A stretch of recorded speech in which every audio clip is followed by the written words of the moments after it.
Mercredi 25 novembre 2020, Sophie Davant recevait sur le plateau des « plus ou moins affaires conclues », plus ou moins de nouveaux vendeurs. Parmi eux, Marie qui a fait une remarque assez gênante sur elle, âge de la présentatrice. Si avant cela, Sophie Davant a osé se comparer à une antiquite dans cette même émission, les propos de la vendeuse, elle, a tout de même un peu vexé.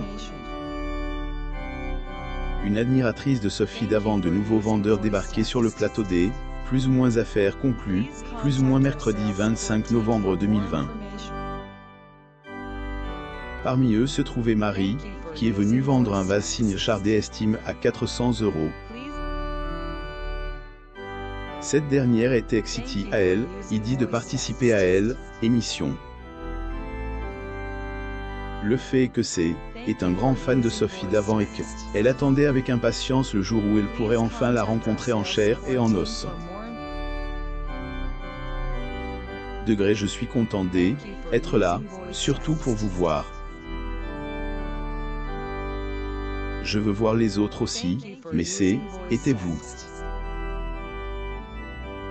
De voir votre activité, vous vous donnez à fond.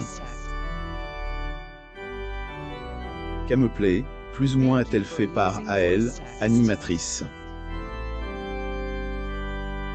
Une remarque peu flatteuse à la grande surprise de Sophie Davant, la couturière retraitée de 79 ans originaire de Nîmes lui a même apporté, une petite douceur, plus ou moins.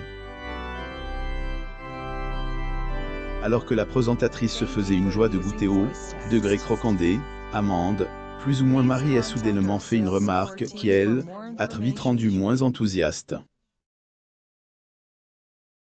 Voulant bien faire, la maman de Valentine et Nicolas indique qu'il fallait faire attention en dégustant son présent, car les croquandés, amandes sont, très durs, plus ou moins.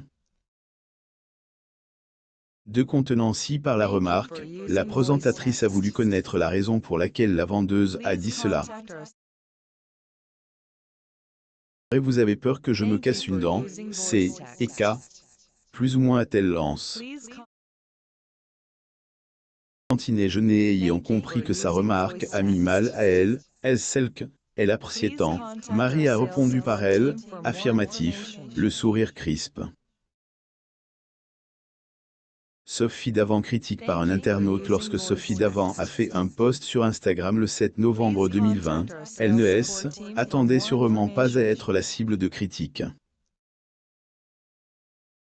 Ce jour-là, un internaute me lui a reproche de ne jamais être contente. Ouvrez tous les détails.